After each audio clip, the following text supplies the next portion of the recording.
আর কত দূর সুনীল? এই তো সুদেশ না, প্রায় চলে এসেছি। আর কিছুটা পথ গেলেই আমরা পৌঁছে যাব। হ্যাঁ গো, তোমার কি হাঁটতে কষ্ট হচ্ছে? আরে না না, তুমি আমাকে নিয়ে দয়া করে চিন্তিত হয়ে পড়ো না। হ্যাঁ, আমার কোনো কষ্টই হচ্ছে না। আমার সাথে তুমি রয়েছো, আমার আবার কষ্ট কি? আমার সমস্ত কষ্ট, পরিশ্রম, ক্লান্তি, অবসন্নতা সব কিছু তো দূর হয়ে যায় কেবলমাত্র তোমাকে দেখলে। আচ্ছা সুদেশ না, তুমি সারা জীবন আমার পাশে এইভাবেই থাকবে তো? না, তা একেবারেই হবার নয়। সে কি, কেন? কারণ আমি তোমার সাথে শুধুমাত্র এই জন্মে থাকবো না, আগামী 7 জন্ম তোমার সাথে থাকবো। এক জন্ম থেকে পরবর্তী জন্মে অন্য কাউকে জীবন সঙ্গী হিসেবে বেছে নেব, এরকম মানুষ কিন্তু আমি নই। ও তাই বলো? আমি ভাবলাম কি নাকি। সত্যি সুদেশ না, তোমাকে নিজের স্ত্রী হিসেবে পেয়ে আমিও ধন্য হয়েছি। আমিও তোমার সাথে থেকে যেতে চাই আজীবন। না না, 7 জনম। সুনীল এবং সুদেশনা দুজন সদ্য বিবাহিত নবদম্পতি।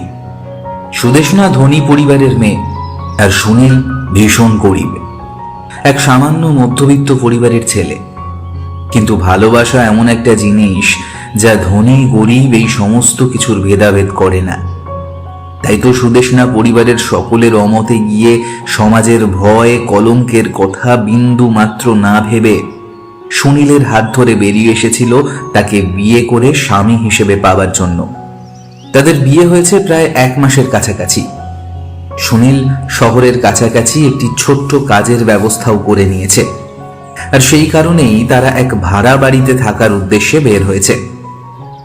ভাড়া বাড়ির সন্ধান সুনীল কিছুদিন আগেই করে গেছে, কিন্তু শহরের বিভিন্ন প্রান্তে বাড়ির এত বেশি ভাড়া যা তার সামর্থ্যের বাইরে। অবশেষে অনেক খোঁজাখুঁজি করার পর শহরের একেবারে শেষ প্রান্তে একটি ছোট্ট পাড়ার মধ্যে একখানি বহু পুরাতন বাড়ি ভাড়া পাওয়া গিয়েছে। এতে অবশ্য সুনীলেরই সুবিধা হয়েছে, কারণ এখান থেকে তার কাজের জায়গা খুবই কাছে। জিনিসপত্রের থলে হাতে নিয়ে সুনীল হন্তদন্ত হয়ে এগিয়ে গেল রাস্তা ধরে সামনের দিকে। সুদেশনা কাপড়ের আঁচল মাথায় দিয়ে স্বামীকে অনুসরণ করে হাঁটতে লাগলো। কাকিমা, কাকিমা, গৃহের দরজাখানা খুলুন, আমরা এসে গিয়েছি। একটা নির্দিষ্ট বাড়ির সামনে এসে বাড়ির বন্ধ সদর দরজার কড়া নেড়ে বেশ উচ্চ কণ্ঠে কথাগুলো বলল সুনীল। সুদেশনা বুঝতে পারল এটাই তবে তাদের ভাড়া বাড়ি। রাস্তার ধারে দাঁড়িয়ে চারপাশের প্রতি একবার ভালোভাবে নজর বুলিয়ে নিল সুদেশনা। এতটা পথ হেঁটে আসার দরুন সে নিজের চোখেই দেখেছে এই পাড়ার প্রতিটা ঘর কেমন খাপ ছাড়া। একটি বাড়ি থেকে অন্য আরেকটি বাড়ির দূরত্ব বেশ অনেকটাই। চারপাশে বড় বড় গাছপালা, রাস্তার দুধারে ছোট বড় নানান মাপের নানান আকৃতির আগাছার ঝোপ, আর বাতাসে কেমন যেন একটা স্যাঁতস্যাঁতে বুনো গন্ধ। সুনীলের উচ্চকণ্ঠে বলা কথাগুলো শুনে সদর দরজা খুলে বাইরের দিকে উঁকি দিলেন একজন বৃদ্ধা মহিলা। তার নাম নয়নতারা ঘোষ। সুনীলের দিকে তাকিয়ে কেমন যেন গাম্ভীর্যপূর্ণ স্বরে তিনি বললেন, ও, তুমি এসে পড়েছো? এসো, ভেতরে ঢুকে এসো। তা ওই বুঝি তোমার বউ? আগে হ্যাঁ কাকিমা, ওই হলো আমার স্ত্রী সুদেশনা। দাঁড়ান, ওর সাথে আপনার পরিচয় করিয়ে দিই। সুদেশনা রাস্তার একধারে দাঁড়িয়েছিল চুপটি করে মাথায় ঘোমটা টেনে। সুনীল এবার তাকে ডাকলো। সুদেশনা ধীরে ধীরে এগিয়ে এলো সেদিকে। নয়নতারা দেবী আগের মতোই কঠিন সুরে বললেন, আহা, মাথা ভরা এমন ঘোমটা দিয়ে থাকলে বলি মুখখানা দেখবো কেমন করে? আমাদের সামনে অত লজ্জা টজ্জা পাওয়ার কিছু নেই। তুমি এই বাড়িতে নিজের মতো স্বাচ্ছন্দ্যে থাকতে পারো। সব সময় ওই 1 হাত ঘোমটা টেনে তোমাকে ঘুরে বেড়াতে হবে না। এই কথা বলে তিনি সুদেশনার মুখ থেকে ঘোমটাখানা সরিয়ে কিছুটা যেন নরম গলায় বললেন, বাহ, ভারী সুন্দর দেখতে তো তোর বউয়ের মুখখানা, যেন সাক্ষাৎ ছোট্ট লক্ষ্মী প্রতিমা। এসো এসো, এবার ভেতরে ঢুকে এসো। আর বাইরে এই চড়া রোদ্দুরের মধ্যে দাঁড়িয়ে থাকতে হবে না বেশিক্ষণ। তোমরা ভেতরে এসে আগে বসো, আমার তোমাদের সঙ্গে অত্যন্ত দরকারি কয়েকটা কথা বলার আছে। এই সমস্ত কথা বলা হয়ে গেলে তারপর তোমরা উপরে উঠে যেও। দোতলার ঘরখানা তোমাদের জন্য খুলে দেওয়া হয়েছে। যাবতীয় জিনিসপত্র নিয়ে এবার এই ঘরের ভেতর ঢুকে এলো সুনীল এবং সুদেষ্ণা। তারা আরাম কেদারার উপর বসলো বেশ আরাম করে। নয়নতারা দেবী একখানি পান মুখে ভরে তা চিবোতে চিবোতে তাদের মুখোমুখি বসে বলতে আরম্ভ করলেন। আমি তোমাদের কথা প্রশ্ন করব, তার সঠিক এবং যথাযথ উত্তর দেবে, কিন্তু মনে রেখো, যদি মিথ্যা কথা বলো কিংবা ভুল উত্তর দাও তাহলে কিন্তু বিপদ তোমাদেরই। নয়নতারা দেবীর এমন ধারা অদ্ভুত কথা শুনে নবদম্পতি ভীষণ রকম ঘাবড়ে গেল। তবে তারা উপর নিচে মৃদু ঘাড় নেড়ে ইশারায় জানালো যে তিনি তাদের যা প্রশ্ন করবেন তার সঠিক এবং যথাযথ উত্তরই পাবেন। লালচে ছোপ ধরা দাঁতগুলো বের করে নয়নতারা দেবী এবার বললেন, আচ্ছা, কতদিন হলো তোমাদের বিয়ে হয়েছে? আগে কাকিমা, আমাদের 1 মাস মতন হলো বিবাহ হয়েছে। 1 মাস? তা বেশ তো, বেশ বেশ। আচ্ছা বউ, তুমি কি গর্ভবতী হয়েছো? মানে আমি বলতে চাইছি, তোমার গর্ভে কোনো সন্তানের আগমন তুমি উপলব্ধি করছো কিনা? নয়নতারা দেবীর এই প্রশ্নে ভীষণ রকম লজ্জা পেল সুদেষ্ণা। লজ্জায় তার মুখ পুরোপুরি রক্তিম বর্ণ ধারণ করল। নয়নতারা দেবীর প্রশ্নের উত্তরে সুনীল কিছু একটা বলতে যাচ্ছিল, কিন্তু তিনি তাকে ধমক দিয়ে বললেন, আহ, তুমি একটু চুপ করে বসো না হে। বলি, তোমার বউ তো আর বোবা নয়। আমি যখন প্রশ্নখানা তাকে করেছি তাকেই তখন উত্তরখানা দিতে দাও। তুমি চুপটি করে বসো তো দেখি। নয়নতারা দেবীর এমন ধমকানিতে এবার সত্যিই মুখে কুলু কেটে চুপচাপ বসে রইল সুনীল। বেশ কিছুটা সময় পর লজ্জিত ভাবে মিনমিনে সুরে সুদেষ্ণা বলল, না কাকিমা, এখনো অবধি তেমন কোনো কিছুই আমি টের পাইনি। শোনো, আমি তোমায় যে কথাখানা বলছি মন দিয়ে শোনো। তুমি গর্ভবতী হও বা না হও, তোমরা কিন্তু প্রত্যেক মাসে পূর্ণিমার রাতে আমাদের এখানে থাকতে পারবে না। এই শর্তে যদি রাজি হও তবেই আমাদের এই বাড়িখানা ভাড়া দেওয়া হবে, নচেত নয়। কেন কাকিমা? পূর্ণিমার দিন রাতে আপনাদের এখানে থাকলে কি হবে? অত শত জেনে তো তোমার কাজ নেই সুনীল। শুধু মাথায় রেখো, পূর্ণিমার রাতে আমাদের এইখানে তোমরা রাত কাটাতে পারবে না। পূর্ণিমার দিন প্রত্যেক মাসে কেবলমাত্র ওই একটা রাত তোমাদের এইখান থেকে চলে যেতে হবে।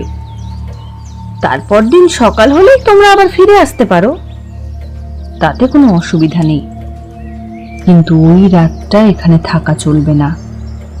যতদিন না তোমরা বাবা মা হচ্ছ ততদিন এই পাড়ায় কোনো গর্ভবতী নারী সন্তান জন্ম দেওয়ার আগে পূর্ণিমার রাতে রাত কাটায় না। আমি কিছুতেই তোমাদের বাড়ি ভাড়া দিতাম না।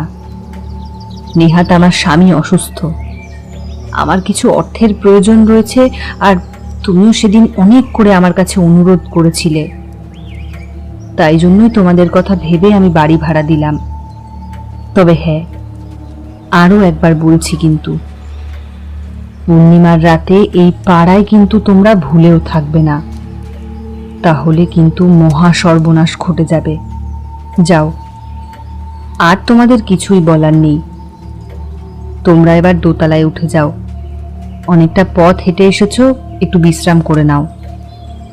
আজ আর তোমাদের রান্না বান্না করতে হবে না, আমি রান্না করেছি। আমার কাছ থেকেই খাবার নিয়ে খেও।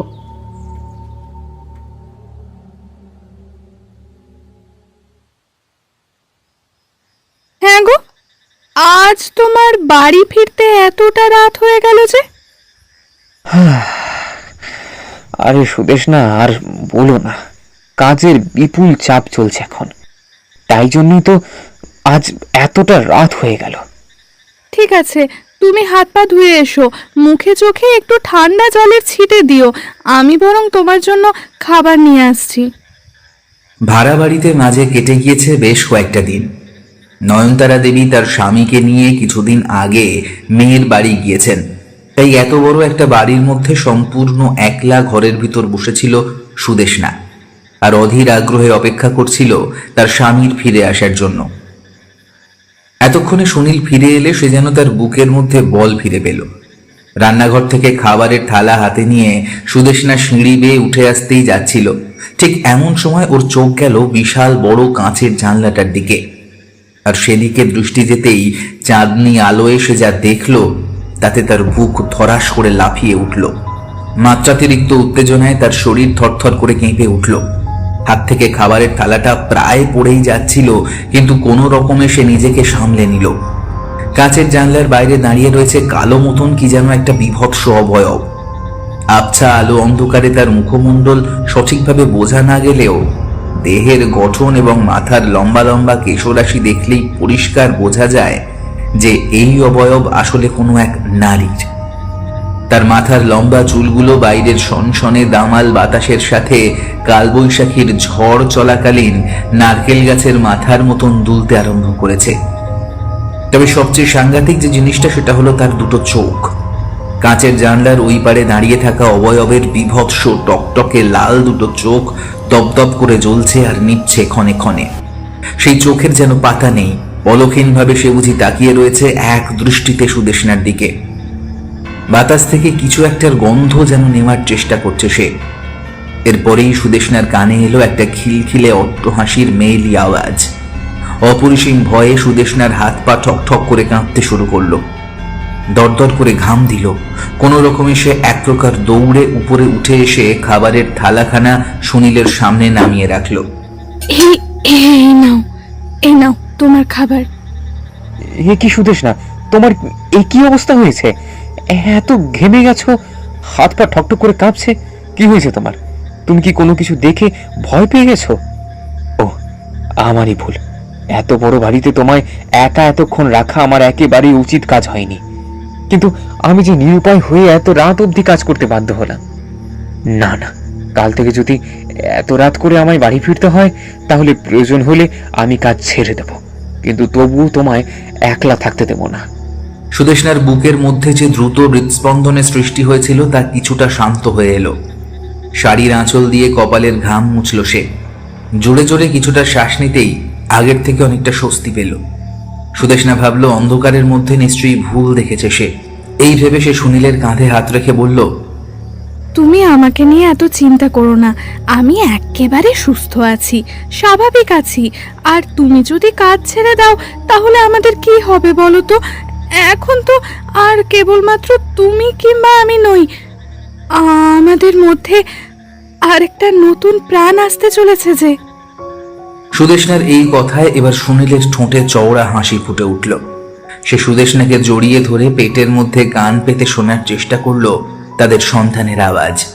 সুদেষ্ণার পেটে আলতোভাবে হাত বুলিয়ে উপলব্ধি করার চেষ্টা করলো সন্তানের নড়াচড়া। বর্তমানে সুদেষ্ণা গর্ভবতী। মাত্র কিছুদিন আগেই সে জানতে পেরেছে যে সে মা হতে চলেছে।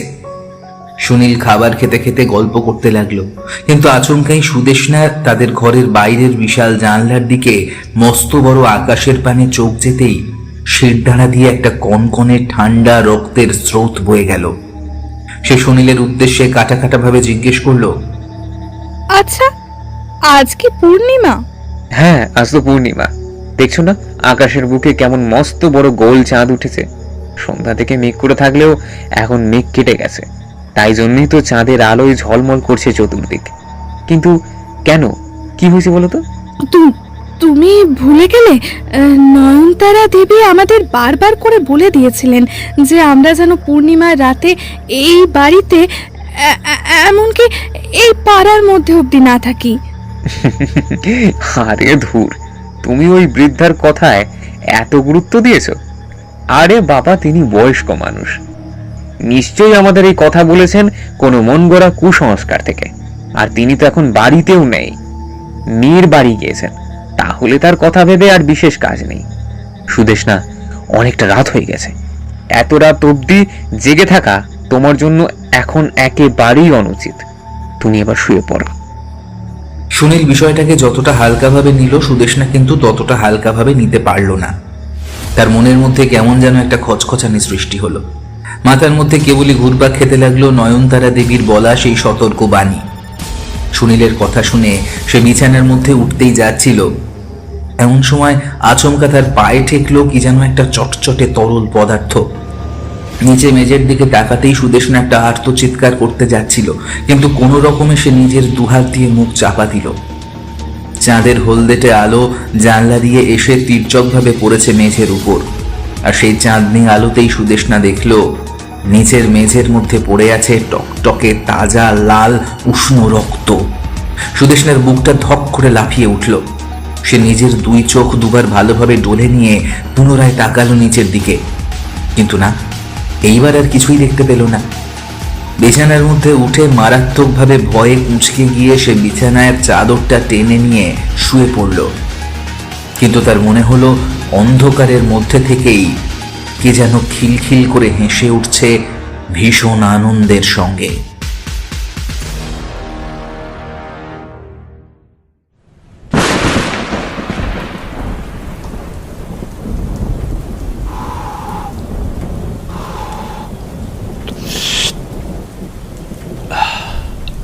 নিন ঠাকুর মশাই, আর অযথা বিলম্ব করে লাভ কি?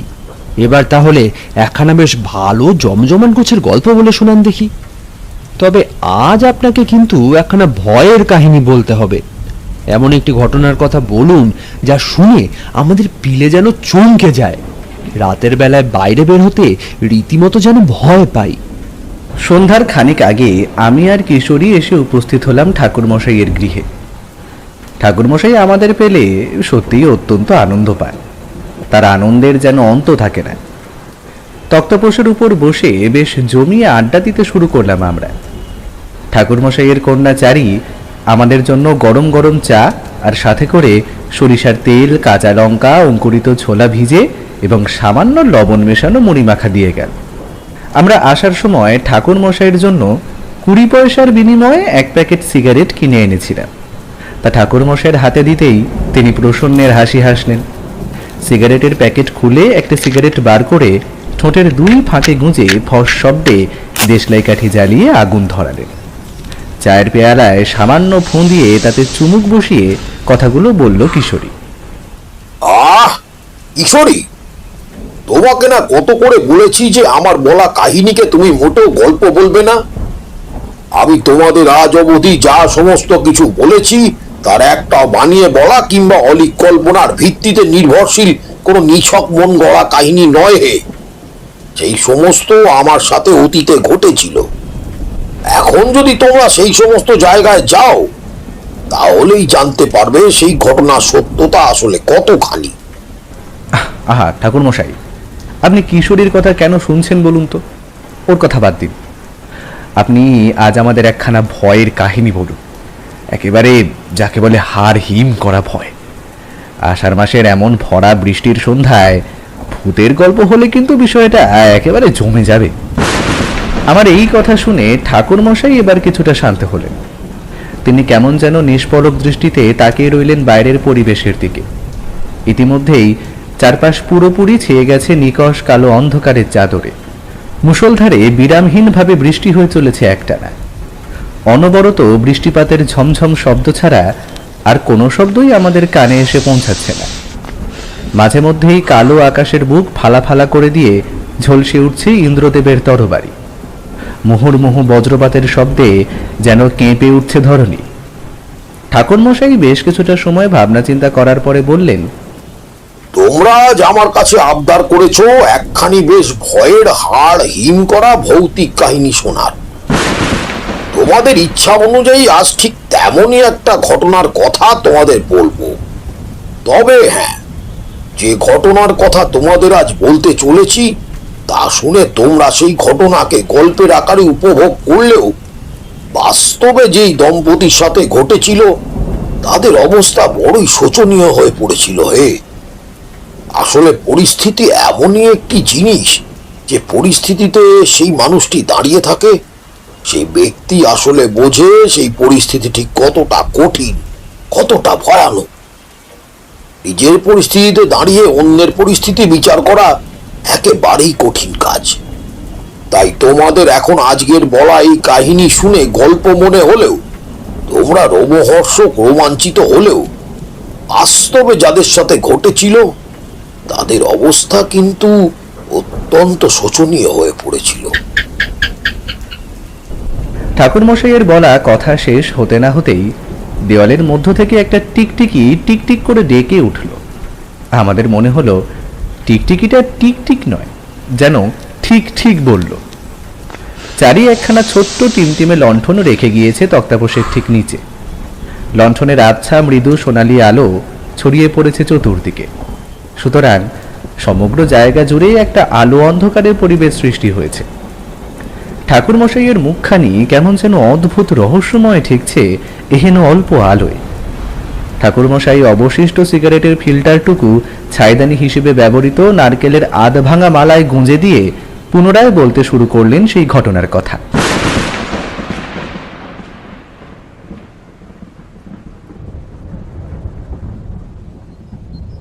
আগে এটাই কি তারানাথ তান্ত্রিক মশাইয়ের বাড়ি? দুপুরের পড়ন্ত বেলায় মায়ের হাতে রান্না করা বিউলির ডাল আর আলু পোস্ত দিয়ে ভাত খেয়ে রোয়াকে ঠান্ডা হাওয়ায় এসে একটু বসতে যাব, ঠিক এমন সময় সদরের আধ খোলা দরজার সামনে এসে দাঁড়ালো একজন পুরুষ আর একজন ভদ্র মহিলা। সেই পুরুষ মানুষটি ভিতরের দিকে তাকিয়ে আমায় দেখতে পেয়ে প্রশ্নখানা করল। আমি তাদের দিকে তাকাতেই দেখলাম দুপুরে খটখটে রোদের ক্লান্তি সেই দুই মানুষের চোখে মুখে পরিষ্কারভাবে বিরাজমান। তারা যে বেশ অনেকখানি পথ অতিক্রম করে আমার বাড়ির ঠিকানা খুঁজে খুঁজে তবেই এখানে এসে উপস্থিত হয়েছে, সে বিষয়ে আমি পুরোপুরি সংশয় মুক্ত হলাম। পুরুষ মানুষ এবং তার সঙ্গে থাকা ভদ্র মহিলাটিকে দেখে আমার ভীষণ মায়া হলো। আমি তাড়াতাড়ি উঠে সদরের দিকে এগিয়ে গিয়ে বললাম, হ্যাঁ, এটাই তারানাথ চক্রবর্তী বাড়ি। তোমরা একেবারে সঠিক জায়গাতে এসেছো। এসো এসো, ভিতরে এসো। না না, মানে আমরা ভেতরে যাব না। আপনি যদি দয়া করে একটিবার চক্রবর্তী মশাইকে ডেকে দেন তাহলেই যথেষ্ট উপকৃত হই। আমি হলাম তারানাথ চক্রবর্তী। তোমরা সবার আগে ভিতরে এসো। তোমাদের দেখে যথেষ্ট ক্লান্ত এবং অবসন্ন মনে হচ্ছে। ভেতরে এসে ঠান্ডা হাওয়ায় কিছুটা সময় বসো, একটু জল খাও, তারপর তোমাদের সব কথা আমি শুনবো। আমার মুখ থেকে আমার পরিচয় জানতে পেরে পুরুষ মানুষ এবং মহিলাটি চোখ মুখ জুড়ে যেন বিদ্যুৎ তরঙ্গ খেলে গেল। তারা কিছুতেই ভাবতে পারিনি যে আমি তারানাথ চক্রবর্তী হতে পারি। বিস্ময়ের ঘোর কাটিয়ে সেই পুরুষ দুই হাত জোর করে বলল, আপনি তারানাথ তান্ত্রিক? দয়া করে কিছু মনে করবেন না, আমরা আপনাকে চিনতে পারিনি। আসলে এর আগে আপনার সাথে আমাদের কোনোদিন সাক্ষাৎ হয়নি তো, সেই কারণেই। আমি তোমাদের ব্যবহারে কিচ্ছু মনে করিনি, কারণ একজন অপরিচিত মানুষকে না চেনারই তো কথা। আর বাইরেই রোদের মধ্যে দাঁড়িয়ে কথা বলতে হবে না তোমাদের। ভিতরে এসো। চক্রবর্তী মশাই, আমরা বড় বিপদে পড়ে আপনার কাছে এসে উপস্থিত হয়েছে। আপনি যদি দয়া করে আমাদের কথা একটু শুনতেন। শুনবো বই কি, অবশ্যই শুনবো। বিপদে না পড়লে কেউ যে আমার কাছে আসে না তা আমি বিলক্ষণ জানি। আমার কথায় এবার তারা ভিতরে ঢুকে এলো। আমি দাওয়ার উপর চাটাই বিছিয়ে দিতে সেই স্বামী স্ত্রী চাটাইয়ের উপর বসলে। আমি ঘরের ভেতর থেকে ঠান্ডা জল আর কয়েকটা বাতাসা এনে দিলাম তাদের। বাতাসা মুখে ভরে তা চিবিয়ে ঢক ঢক করে বেশ অনেকখানি জল গলার্ধকরণ করলো তারা। তারপর চোয়াল বেয়ে গড়িয়ে আসা সরু জলের ধারা মুছে কাতর কণ্ঠে সেই পুরুষ মানুষটি বলল, চক্রবর্তী মশাই, এই হলো আমার স্ত্রী সুদেশনা। আজ থেকে বেশ কিছু মাস আগে আমরা শহরের কাছাকাছি একটি জায়গায় বাড়ি ভাড়া নিয়ে উঠেছিলাম। সেই বাড়ির যিনি মালকিন, তিনি অর্থাৎ নয়নতারা দেবী আমাদের দুজনকে বারবার করে বারণ করেছিলেন যে আমরা যেন পূর্ণিমার রাতে সেই বাড়িতে না থাকি, এমনকি তাদের পাড়াতেও না থাকি। এটি নাকি আমাদের জন্য মহা অমঙ্গলকর। আমি তাকে কথা দিলেও সে কথা রাখতে পারিনি, কারণ আমরা ভুলে গিয়েছিলাম পূর্ণিমা রাতের বিষয়টা। আমার স্ত্রী গর্ভবতী হওয়ার প্রথম মাসের পূর্ণিমার রাত্রে আমরা সেই বাড়িতেই রাত কাটিয়েছিলাম। আর তারপর থেকে সে নাকি অদ্ভুত কিছু অতিলৌকিক বিষয় উপলব্ধি করছে। কি যেন একটা তাকে দেখা দেয় বারে বারে। আমি আমার স্ত্রীর কোনো কথাই প্রথমে বিশ্বাস করতে চাইনি, কিন্তু পরবর্তীকালে তার কথা বিশ্বাস করতে বাধ্য হয়েছি। নয়নতারা দেবীকে বহুবার জিজ্ঞাসা করেছিলাম তিনি কেন আমাদের পূর্ণিমার রাতে সেখানে থাকতে বারণ করেছিলেন, কিন্তু সেই ব্যাপারে তিনি খোলাখুলিভাবে কোনো কিছুই বলেননি। আমাদের কাছ থেকে বারে বারে গোপন করে গেছেন কোনো এক সত্য। আচ্ছা সুদেশনা, তুমি ঠিক কি রকম অতিলৌকিক বিষয় উপলব্ধি করো আমাকে খোলাখুলি ভাবে জানাও। কোনো কিছু গোপন করো না অথবা লুকোনোর চেষ্টা করো না। আগে চক্রবর্তী মশাই, সেই পূর্ণিমার রাত থেকে আজ অবধি আমি এক অদ্ভুত নারী মূর্তিকে দেখতে পাই। সেই নারীকে আমি ছাড়া আর অন্য কেউই দেখতে পাই না, এমনকি আমার স্বামীও না। উফ, আপনাকে যে কি বলবো, সে কি বিভৎস রূপ। তার শরীর যেন মাংস দিয়ে গড়া নয়, বরং বায়ুরীয় উপাদান দ্বারা নির্মিত। তার শরীর দেহ থেকে একটা মাংস পচা কোটো বদ রক্তের গন্ধ উঠে আসে। সেই নারীর মাথার চুল কিলবিলে সাপের মতো, তার চুলে ঢাকা থাকে তার মুখমণ্ডল। সেই কারণে আমি এখনো অবধি একটি বারের জন্য তার মুখ দেখতে সক্ষম হইনি। তবে তবে যে জিনিসটা সব থেকে ভয়ানক তা হলো, মুখের কথাটা শেষ করতে পারলো না সুদেশনা। ভীষণ ভয়ে তার দুই চোখ আতঙ্কগ্রস্ত হয়ে উঠল। একটা শুকনো ঢোক দিলে সে থেমে থেমে বলল, তার তার পেট। চক্রবর্তী মশাই, সবচেয়ে ভয়ানক হলো তার পেট। কেউ বা কারা যেন সেই মেয়েটার পেটটা ফালা ফালা করে দিয়েছে কোনো ধারালো অস্ত্রের মাধ্যমে। পেটের কাজটা পুরোপুরি ক্ষতবিক্ষত। বাইরে থেকে অনায়াসে দেখা যায় ভেতরের যাবতীয় নাড়ি ভুঁড়ি, থকথকে মাংস, তাজা রক্ত, পচা গলা, পুজ, চামড়া ইত্যাদি। উফ, সেই দৃশ্য দিনের পর দিন সহ্য করা কি কি যে ভীষণ মানসিক চাপের, তা আপনারা কেউ উপলব্ধি করতে পারবেন না। আচ্ছা সুদেশনা, এই অশরীরীকে তুমি ঠিক কবে থেকে দেখতে আরম্ভ করলে আর কখন কখন দেখো? চক্রবর্তী মশাই, আজ থেকে কয়েক মাস আগে এক পূর্ণিমার রাতে আমি সেই অশরীরীর প্রথম সাক্ষাৎ পেয়েছিলাম। সেই মাসেই আমি গর্ভবতী হই।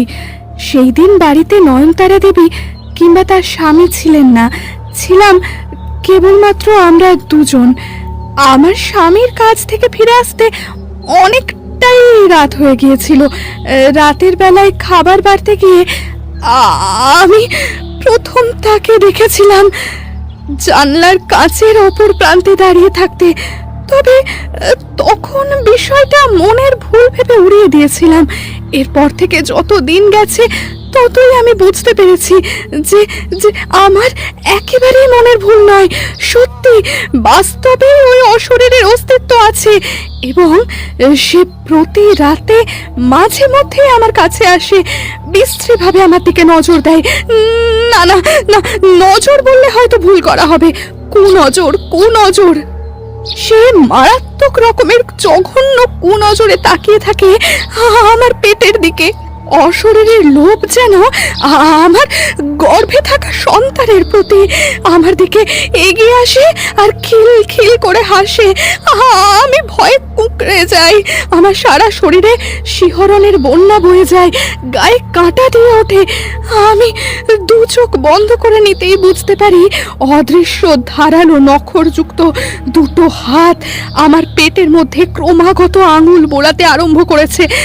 আমি আমি ভয়ে চোখ খুলতে পারি না, কারণ কারণ চোখ খুললেই সেই ভয়ানক প্রেত মূর্তিকে একেবারে কাছাকাছি দেখবো, তা খুব ভালোভাবেই জানি।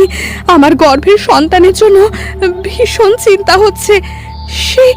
সেই অশরীরের নিঘাত কোনো কুমতলব আছে। সে হয়তো আমার আমার সন্তানকে মেরে ফেলতে চায়। আচ্ছা সুনীল, তোমরা কখনো ওই বাড়ি ছেড়ে চলে যাওয়ার চেষ্টা করনি? না মানে আমি বলতে চাইছি, যদি স্থান পরিবর্তন করার সাথে সাথে সেখানে উপস্থিত অশরীরী আক্রোশ থেকে মুক্তি পাওয়া যায়, তাহলে সে প্রচেষ্টা করে দেখোনি?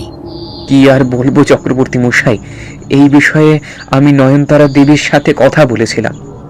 তিনি কিন্তু পরিষ্কারভাবে জোর গলায় আমাদের জানান যে আমরা এখন যেখানেই যাই না কেন, সেই অশরীরী যখন একবার সুদেষ্ণার গায়ের গন্ধ পেয়েছে, তার গর্ভবতী হওয়ার বিষয় জানতে পেরেছে, তখন সে অত সহজে তাকে কিছুতেই ছাড়বে না।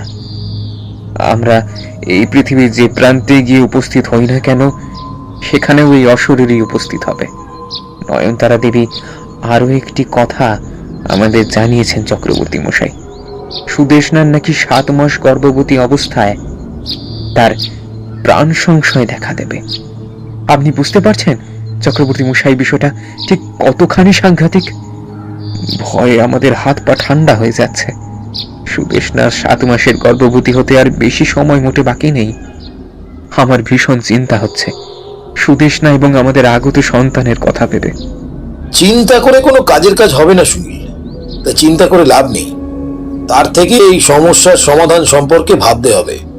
তবে সমস্যাটা ঠিক কোথায় তা আমি বুঝতে পারছি না, কিন্তু এটুকু বুঝতে পেরেছি যে তোমাদের ভাড়া বাড়ির মালকিন অর্থাৎ নয়নতারা দেবী অনেক কিছু জানেন। আসল সত্যিটা তার কাছ থেকে আমাদের জানতে হবে গো। চক্রবর্তী মশাই, অনেক সন্ধান করার পর আপনার সম্পর্কে অনেক কিছু জেনে আপনার ঠিকানা জোগাড় করে তবেই আজ আমরা এখানে আপনার বাড়িতে এসে উপস্থিত হয়েছি। বুঝতেই তো পারছেন আমার মাথায় এখন ঠিক কি পরিমাণ চাপ রয়েছে। আপনি যদি দয়া করে একটিবার আমাদের সাথে সেখানে যেতেন, গিয়ে গোটা বিষয়টা নিজের চোখে দেখতেন, তাহলে সত্যি বুকের মধ্যে কিছুটা হলেও বল পেতাম। ভীষণ মায়া ভরা কণ্ঠে করুণ দৃষ্টিতে আমার দিকে তাকিয়ে কথাগুলো বলল সুনীল। বন্যায় ভেসে যাওয়ার সময় মানুষ যেমন সামান্য খড়কুটোকে আঁকড়ে ধরতে চায়, ঠিক সেভাবেই এহেন গুরুতর বিপদের মুখোমুখি হয়ে দিশাহীন অবস্থায় তারা আমাকে জড়িয়ে ধরতে চাইছিল বিপদ থেকে উদ্ধার পাওয়ার জন্য। আমি সুনীলের 2 হাত ধরে তাকে আশ্বস্ত করে কোমল কণ্ঠে বললাম, অবশ্যই যাব সুনীল। যে কোনো বিপদগ্রস্ত মানুষের বিপদের কথা শুনে আমি যে চুপ করে হাত পা গুটিয়ে বসে থাকতে পারি না, তাই আমাকে তো যেতেই হবে। তোমরা এখানে কিছুটা সময় অপেক্ষা করো, আমি ঘরের ভেতর থেকে কিছু প্রয়োজনীয় জিনিসপত্র নিয়ে বেরিয়ে আসছি।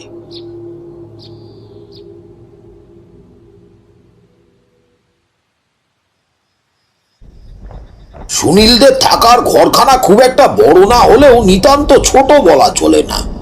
সন্ধ্যার সময় আমি তাদের সাথে শহরের নির্জন ফাঁকা এক প্রান্তে অবস্থিত ভাড়া বাড়িতে এসে উপস্থিত হলাম। আমার খুব ইচ্ছা ছিল আসার পরেই একটিবার নয়নতারা দেবীর সঙ্গে কথা বলার, কিন্তু সেই ইচ্ছা আমার পূরণ হলো না, কারণ নয়নতারা দেবী এবং তার স্বামী কেউই বাড়িতে ছিলেন না। সুনীল আমায় জানালো তারা নাকি মাঝে মধ্যেই তাদের মেয়ের বাড়ি চলে যান এইভাবে হুটহাট করে। অগত্যা হাত মুখ ধুয়ে আমরা উঠে এলাম দোতলায়। বাইরের আকাশে তখন একটু একটু মেঘ জমতে শুরু করেছে। আকাশের লক্ষণ খুব একটা ভালো ঠেকলো না মোটেও।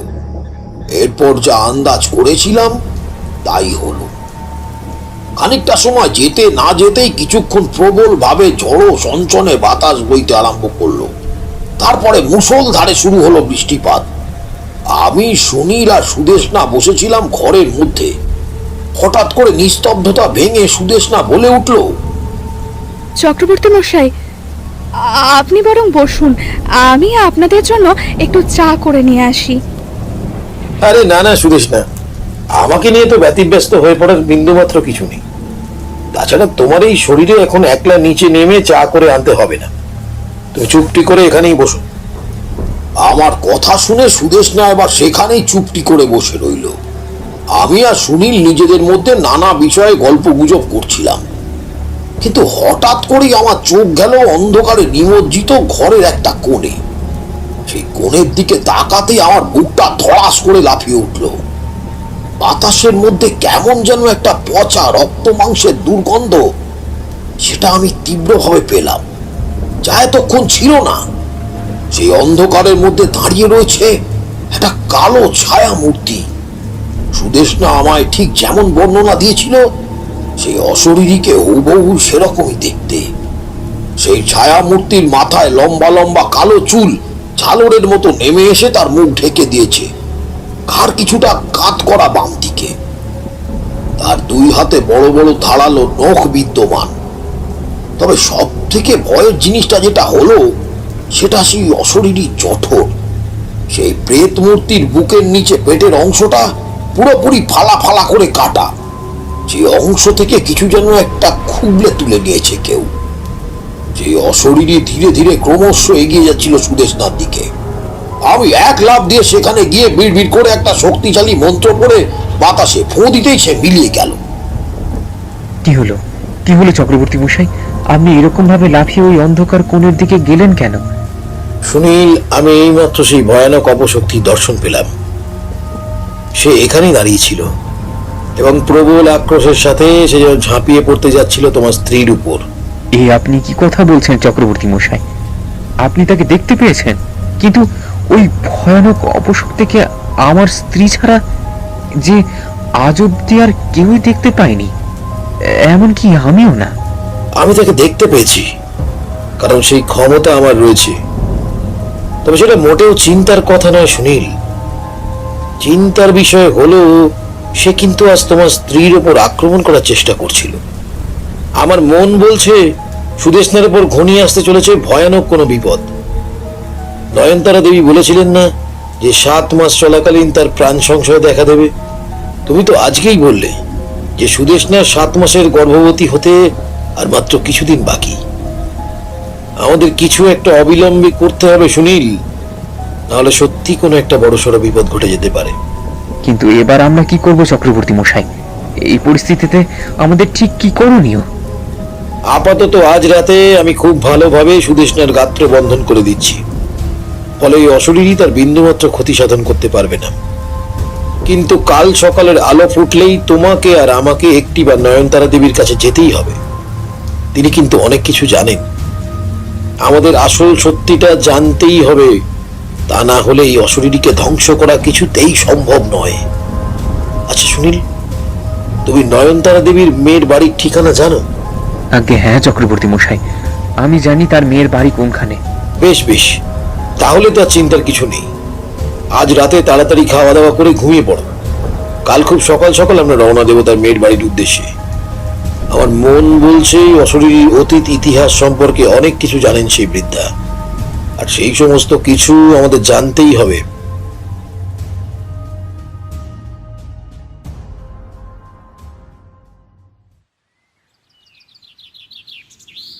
এ কি সুনীল, তুমি এখনো আমার মেয়ের বাড়িতে? আর তোমার সঙ্গে ইনি কে? পরের দিন খুব ভোরে আমরা রওনা দিয়েছিলাম নয়নতারা দেবীর মেয়ের বাড়ির উদ্দেশ্যে। সাত সকালে গিয়ে উপস্থিত হলাম সেখানে। আমি বৃদ্ধার উদ্দেশ্যে 2 হাত জোড় করে বললাম, নমস্কার, আমার নাম শ্রী তারানাথ চক্রবর্তী। আপনার সঙ্গে কিছু কথা রয়েছে, আমরা কি ভিতরে আসতে পারি?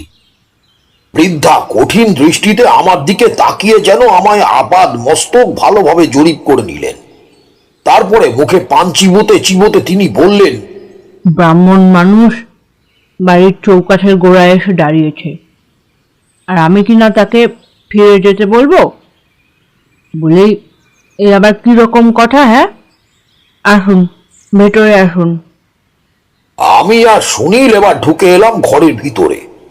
বেতের দুখানি মোড়ায় বসতেই তিনি তার মেয়ের উদ্দেশ্যে বললেন, কই রে জয়ন্তী, ঘরে কিছু মিষ্টি মন্ডা থাকলে নিয়ে আয় তো, আর সাথে একটু জলও আনিস। না না নয়নতারা দেবী, আমরা এখানে জল মিষ্টি খাওয়ার জন্য আসিনি। আপনি নিশ্চয়ই বুঝতে পেরেছেন আমরা কি কারণে এখানে এসেছি। তাহলে কি জন্য এসেছেন আপনারা? আমি তো সুনীলকে বহুবার বলেছি যে আমি এই সমস্ত ব্যাপারে কোনো কথা জানি না, আমি কিছু বলতে পারবো না। তাহলে আবার কেন? আমি প্রথমেই বাড়ি ভাড়া দেওয়ার আগেই ওদেরকে পই পই করে বারণ করে দিয়েছিলাম।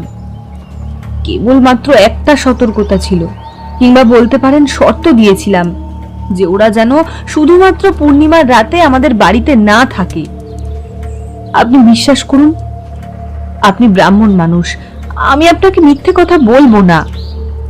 আমাদের পাড়ায় কোনো মহিলা পেটে সন্তান এলে, অর্থাৎ গর্ভবতী হওয়ার পরে যতদিন না সেই সন্তানের জন্ম হচ্ছে, ততদিন সে পূর্ণিমার রাতে ওই পাড়ায় থাকে না। গর্ভবতী নারীরা প্রত্যেক মাসের পূর্ণিমা রাতে যে যার বাপের বাড়ি চলে যায়, আর না হলে কোনো আত্মীয় স্বজনের বাড়িতে গিয়ে থাকে। এটাই হলো আমাদের পাড়ার নিয়ম।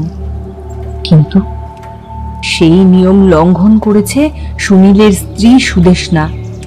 আর যে বা যারাই এই নিয়ম অগ্রাহ্য করে, অমান্য করে, তাদের কপালে নেমে আসে এক ভয়ঙ্কর সর্বনাশ। সেই মহিলার 7 মাসের গর্ভবতী অবস্থায় পূর্ণিমার দিন গভীর রাতে তার গর্ভ থেকে সে তুলে নিয়ে যায় গর্ভের অপরিণত বাচ্চাকে। কম দিন হলো না আমরা এই পাড়ায় থাকছি। চোখের সামনে কত মেয়েকে মরে যেতে দেখেছি। সেই মর্মান্তিক মৃত্যু আপনাদের ধারণার বাইরে। পুরোপুরি রক্তে ভরে যায় ঘর। মা এবং সন্তান দুজনেরই অকাল পতন ঘটে।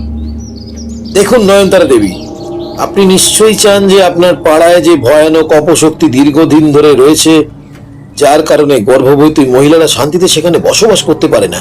প্রতি মুহূর্তে তাদের ভয় বেঁচে থাকতে হয়। পূর্ণিমার রাতে আপনাদের পাড়া ছেড়ে পালিয়ে বেড়াতে হয়, তার বিনাশ ঘটুক।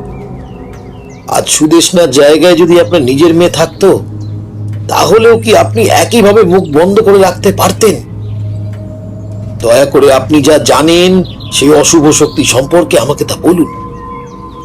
আপনি যদি আমাদের সহযোগিতা না করেন, তাহলে সত্যি হয়তো সুদেষ্ণা এবং তার গর্ভের সন্তান বড় বিপদের মুখোমুখি হবে। আশা করি নিশ্চয়ই আপনি তা চান না। এক অভিশাপের কাহিনী। এই ঘটনার কথা যত না বলা যায় ততই নাকি মঙ্গল। তবুও আজ আমি বলছি, কেবলমাত্র আপনার অনুরোধে। আমরা সকলেই চাই যাতে এই ভয়ঙ্কর অভিশাপের বিনাশ ঘটে, কিন্তু আজ পর্যন্ত কেউ তাকে ধ্বংস করতে পারেনি। যুগের পর যুগ ধরে সে রয়ে গেছে আমাদের পাড়ার মধ্যে। এই ঘটনা আমি শুনেছিলাম আমার শাশুড়ির মুখ থেকে। আজ থেকে বহু বছর আগেকার কথা। আমাদের পাড়ায় বসবাস করত ফুলমণি নামের একটা নিচু জাতের বউ। ফুলমণির স্বামী ডুমরু ছিল মাতাল আর দুশ্চরিত্র প্রকৃতির ছেলে। সে ভীষণ অত্যাচার করত তার স্ত্রীর উপরে। প্রতি রাতে মদ খেয়ে এসে অকথ্য ভাষায় গালিগালাজ করা, এমনকি ফুলমণির গায়ে হাত পর্যন্ত তুলত। ধীরে ধীরে তাদের দাম্পত্যের সম্পর্ক খারাপ হতে থাকলো। যত দিন গেল ততই ডমরু বিষ নজরে দেখতে লাগলো নিজের স্ত্রীকে। পরপর দুইবার কন্যা সন্তান জন্ম দেওয়ার ফলে ডমরু পুত্রের আশায় পুরোপুরি পাগল হয়ে গেল। মানসিকভাবে ভারসাম্য হারিয়ে ফেললো ডমরু। কারণ তার একবার একখানা ফুটফুটে ছেলে চাই। কিন্তু ছেলে তো আর হাতের মোয়া না যে ডমরু চাইলো আর পেয়ে যাবে। তখনকার দিনে একজন নামী গুণিনকে ঘরে নিয়ে এসে ফুলমণির হাত পরীক্ষা করিয়ে ডমরু জানতে পারলো এইবারেও নাকি তার মেয়ে হতে চলেছে। আর নিজের রাগ সামলাতে পারল না সে। শয়তান ডমরু একদিন গলা অবধি মদ খেয়ে এসে পূর্ণিমার রাতে ঘরের মধ্যে শুয়ে থাকা ফুলমণির পেটটা ধারালো ছুরি দিয়ে ফালা ফালা করে কেটে ফেলল। আর তারপর সে নিজের সন্তানকে তুলে আনলো নাড়ি ছিঁড়ে। অপরিণত সেই মানব শিশুর মৃত্যু তো ঘটলই, সাথে সাথে মারা গেল ফুলমণিও। 3 রাতের মধ্যেই অস্বাভাবিকভাবে মারা গেল ডমরু। লোকে বলে তাকে নাকি মেরেছিল তার স্ত্রীর আত্মা। এরপর থেকেই ফুলমণি অপশক্তি হয়ে থেকে গেছিল আমাদের পাড়ায়। আমাদের পাড়ায় যে সমস্ত মহিলা গর্ভবতী হয় আর পূর্ণিমার রাতে ভুলবশত সেইখান থেকে তারই গন্ধ পেয়ে জেগে ওঠে ফুলমণি। 7 মাসের সময় ফুলমণি এসে তার হাতের ধারালো নখ দিয়ে সেই গর্ভবতী মহিলার জঠর ভেদ করে তুলে নিয়ে যায় তার অপরিণত সন্তানকে। ফলে মা আর শিশু দুজনেরই মৃত্যু ঘটে। এই হলো আমাদের পাড়ার অভিশাপের কাহিনী। নয়নতারা দেবীর মুখ থেকে এই ভয়ানক হাড় হিম করা আখ্যান শুনে আমি এবং সুনীল সেখান থেকে বেরিয়ে এলাম তার বাড়ি থেকে। আমরা তাড়াতাড়ি করে ফেরার পথ ধরলাম, কারণ ঘরে সম্পূর্ণ একা ছিল সুদেশনা। আমার মনটা যেন কেমন আগাম বিপদের আশঙ্কায় মোচড় দিয়ে উঠল। কিন্তু আমরা তাড়াতাড়ি করতে চাইলে কি আর তাড়াতাড়ি ফেরা সম্ভব? আকাশের বুকে আবার ঘনিয়ে এলো ভীষণ মেঘ। শুরু হলো এক মহাপ্রলয়। বলে বাধ্য হয়ে রাস্তার ধারে একটা দোকানে আশ্রয় নিতে হলো আমাদের। এদিকে নয়নতারা দেবীর মেয়ের বাড়ি থেকে তার নিজের বাড়ি, অর্থাৎ যেখানে সুদেশনা রয়েছে, সেখানকার দূরত্ব ছিল অনেকটাই। ক্রমাগত আমার মনে হলো সুদেশনার যেন ভয়ানক কোনো বিপদ ঘটতে চলেছে। চারপাশ অন্ধকার হয়ে এলো। সুনীল আমাদের জন্য 2 ভাঁড় চা কিনলো, কিন্তু সেই চা আমার গলা দিয়ে নামলো না কিছুতেই। আমি কি করে তাকে বলে বোঝাই যে আমার মনের মধ্যে এক ভয়ানক বিপদের আশঙ্কা হচ্ছে? হঠাৎ করে চায়ের দোকানদার যখন বলল যে আজ নাকি পূর্ণিমা, তখন তার সেই কথা শুনে আমার হাত থেকে খসে পড়লো চা সমেত মাটির ভাঁড়টা। আমি সুনীলের হাত খামচে ধরে বললাম, সুনীল, আমাদের এতটুকু এখানে দাঁড়িয়ে সময় নষ্ট করলে চলবে না। তাড়াতাড়ি চলো, আমাদের এক্ষুনি বাড়ি যেতে হবে। সুদেশনার ভয়ানক বিপদ। সেই দিন ওই রকম ঝড় বাদল সহ প্রাকৃতিক দুর্যোগের মধ্যে আমি আর সুনীল যে কিভাবে ভাড়া বাড়ির সামনে এসে উপস্থিত হয়েছিলাম তা স্বয়ং ঈশ্বরই জানেন। আমরা সেই বাড়ির সামনে এসে দ্রুত পায়ে কোনো রকমের লাফ দিয়ে সিঁড়ি বেয়ে উঠে এলাম, কিন্তু উপরে উঠে দেখলাম ওদের ঘরের দরজা ভিতর থেকে বন্ধ রয়েছে, আর সুদেশনার প্রাণপণ আর্তচিৎকার শোনা যাচ্ছে। বাঁচাও, বাঁচাও, কে কোথায় আছো? আমাকে দয়া করে বাঁচাও, না হলে এই সর্বনাশিনী আমাকে হত্যা করে আমার গর্ভের বাচ্চাকে তুলে নিয়ে যাবে। বাঁচাও। সুদেশনা, আমরা এসে গেছি, তুমি দরজাটা খোলো। আমি দরজা খুলতে পারবো না, আমি দরজা খুলতে পারবো না। এই অশরীরী দরজার দিকেই দাঁড়িয়ে আছে। আমি ওইদিকে যাব কিভাবে? তোমরা কিছু একটা করো। এই অশরীরী এগিয়ে আসছে, ক্রমশ আমার দিকে এগিয়ে আসছে। আমার হাতে আর বেশি সময় নেই, আমায় বাঁচাও, আমায় বাঁচাও। সুনীল, আর দেরি করা যাবে না, তাহলে সত্যি সুদেশনার চরম ক্ষতি হয়ে যাবে। এই দরজাখানা এক্ষুনি তুমি ভেঙে ফেলো। আমার কথা শুনে কয়েকবার আঘাত করার পরেই সেই নড়বড়ে দরজা ভেঙে ফেললো সুনীল। ঘরের ভিতরে ঢুকে আসতেই আমার যেন দম বন্ধ হয়ে এলো। একটা তীব্র মাংস পচা বদ রক্তের গন্ধে আমার সারা শরীর যেন গুলিয়ে উঠল, কিন্তু তবুও নিজেকে সামলে নিলাম।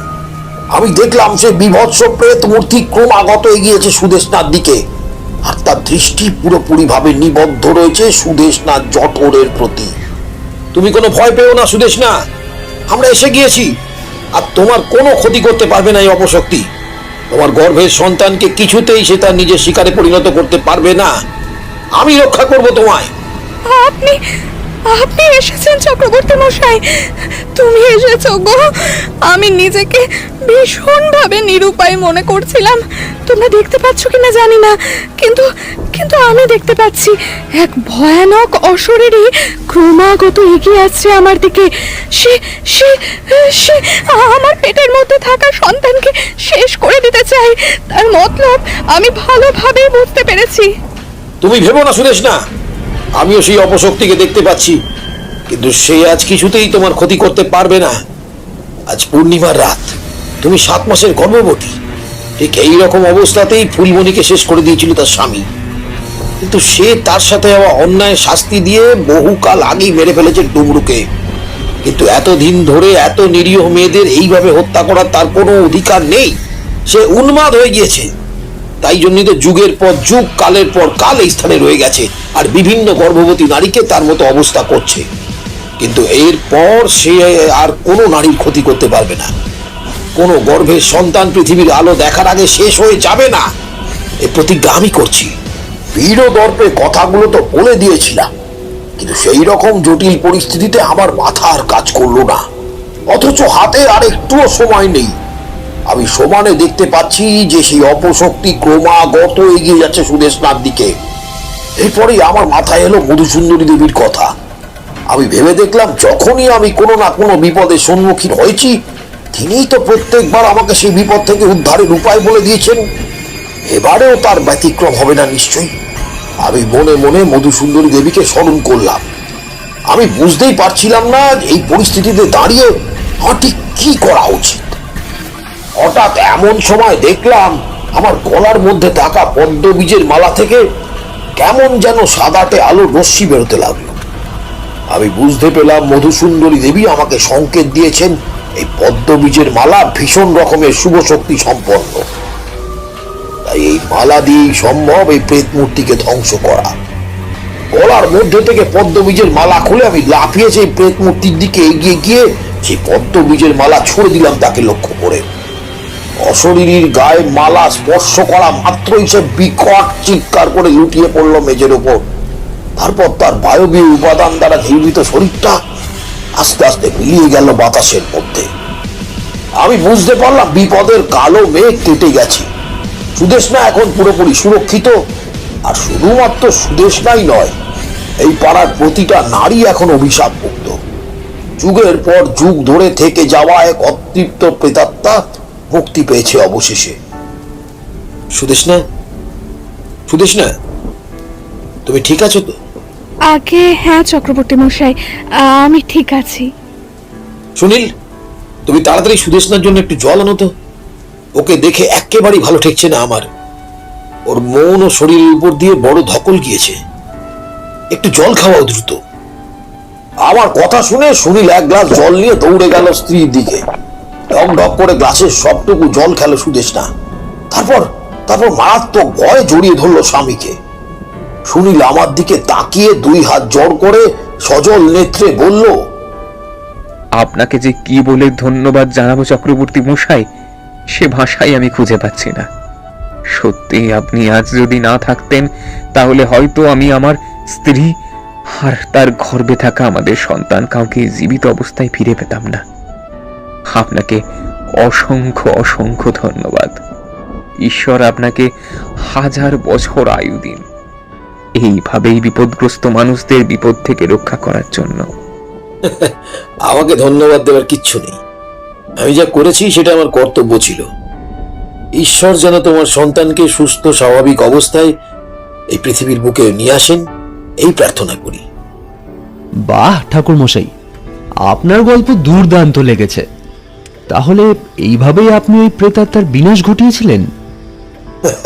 হ্যাঁ কিশোরী। ঠাকুরমশাই, বলি আজকের মতন তো গল্প বলা শেষ। এবার তাহলে আমরা উঠি। এমন সময় দুগ্গা দুগ্গা বলে বেরিয়ে পড়াই মঙ্গল। আচ্ছা বেশ, ঠিক আছে। সাবধানে যেও কিন্তু।